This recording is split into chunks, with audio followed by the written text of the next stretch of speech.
të cilat ai ka cilësuar si jo shumë populiste për leadershipin kosovar. Mirëpo, ai ka hequr dilemën se do të ketë status të veçantë për pjesën veriore të Kosovës, për të cilën gjë ai ka thënë se edhe Beogradi e ka kuptuar një gjë të tillë. Në rast të dështimit të marrëveshjes, Hashim Thaçi ka thënë se do të presojnë të dyja palët. Gjatë takimeve që kanë pasur në Bruksel, kryeministri Thaçi ka thënë të ketë vërejtë çndrimin e palës serbe, e cila sipas tij është interesuar vetëm për territorin dhe për serbët në veri, kurse as të vetëm në fjalë nuk e ka folur për serbët që jetojnë në jug të Kosovës.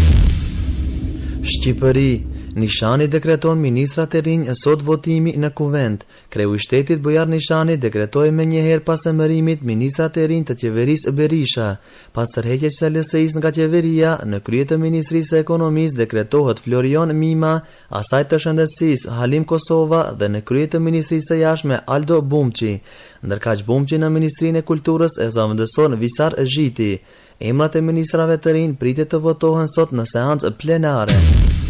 Maqedonasit nga Zvicra bileta falas të votojnë në Strugë. Maqedonasit nga Struga të cilët jetojnë në Zvicër nëpërmjet rrjeteve sociale po organizohen që të dielën në 7 prill të vinë në vendlindje që të mund të votojnë në rrethin e dytë të zgjedhjeve, njofton Super Radio. Maqedonasit nga Zvicra për të gjithë të interesuar do të organizojnë transport falas nga Gjeneva deri në Orë dhe Anasjeltas. Nuk është bërë njohur se kush do t'i paguajë këto aeroplane dhe autobus që do të sjellin votues nga Zvicra për në Strugë. Avionet sirianë sulmojnë Libanin. Një helikopter i forcave të Bashar al-Assad ka fluturuar 20 km pranë kufirit me Libanin dhe qëlloi mbi një zonë të banueshme.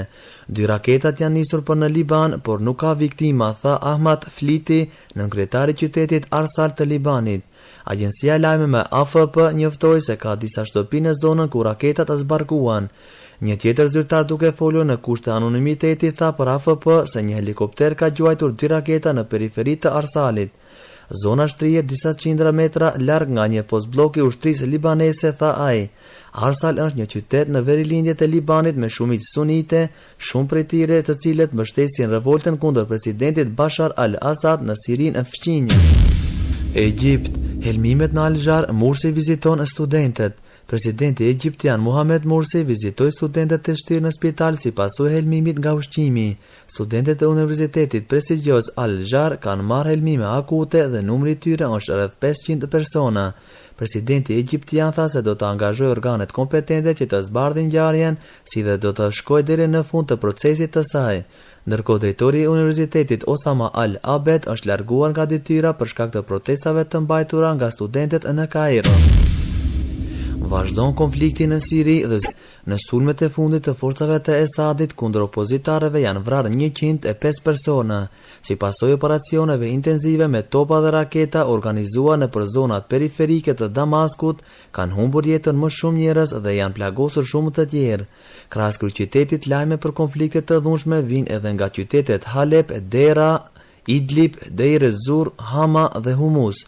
Nga ana tjetër, ushtria për Sirinë e Lirë ka njoftuar se ka rrëzuar një avion lufte në provincën Marat el Numan të Idlibit. Edhe forcat e Esadit kanë njoftuar se ata kanë eliminuar grupe të mëdha të armatosura opozitarësh, ndërkohë vijojnë përpjekjet ndërkombëtare për t'i dhënë fund dhunës në Siri. Ushtria izraelite vret 2 të rinj palestines. Trupat izraelite kanë qelluar për vdekje 2 të rinj palestines në bregun e pushtuar perëndimor, thanë zyrtarët mjekësor të njëjtën. Tensionet në vend janë rritur që nga vdekja e një të burgosur i Palestines këtë javë. Trupat ushtarake izraelite konfirmuan se hapën zjarr mbi palestinezët në rajonin Tulkarm të bregut perëndimor. Një mjek palestines tha se trupat e të rinjeve ndodhen në një spital lokal. Zyrtarët palestines thanë se viktimat janë Amer Nasar 17 vjeç dhe Nai Belbisi 18 vjeç. Uji bllokon rrugët Gramsh Elbasan. Rreshtet e shiut të rëna ditëve të fundit kanë krijuar probleme në qarkullimin e automjeteve në disa akse. Kështu aksi rrugor Gramsh Elbasan është bllokuar për shkak të prurjeve të lumit Devoll. Prurjet e lumit Devoll kanë mbritur në velin e liqenit të banjës, të cilët kanë vërshuar në rrugë duke përmbitur urën e Shushicës. Autoritetet bëjnë me dije se automjetet mund të kalojnë vetëm përmes rrugës së vjetër. Parashikimi i motit. Të nderuar dëgjues, sipas meteorologëve, koha në Prishtinë është vranësira dhe diell me 12 gradë Celsius, ndërsa Tirana ka 16 gradë Celsius, po ashtu vranësira dhe diell, ndërsa Shkupi ka 14 gradë Celsius, të përcjella me vranësira dhe diell. Të nderuar dëgjues, kishte dëra përgatitur për edicionin e lajmeve. Deri takimi tona të radhës, mirëmbëjtje.